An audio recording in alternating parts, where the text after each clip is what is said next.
Günay, eşidirsən? Hayır can. Hazırlaş, gəlirəm. Axı mən Hazırlaş. qulaq ası. Deyirəm ki, hazırlaş, veriliş qutardı. Gəlirəm, gedək restorana. Axı mən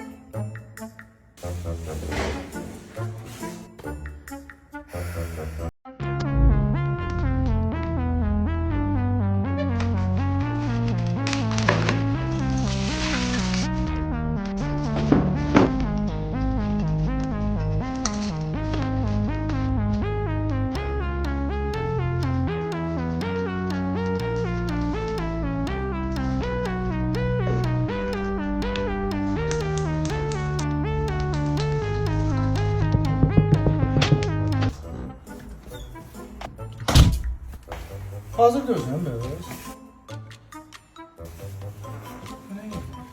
restorana getmirik. Eynəmsən? Gəl özün bax.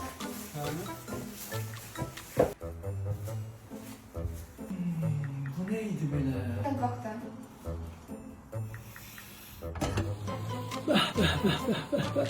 Ne güzel kokusu var ay Günay. Sumut toyuqları da ona görə.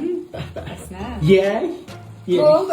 Biz restorana getmirik. Ha, bu cüre toyuqları görəndən sonra, bu cüre yemeği görəndən sonra restorana gitmek günahdır, günah. Gedənin dəyiş gəlir, gəl. Hazır qartı.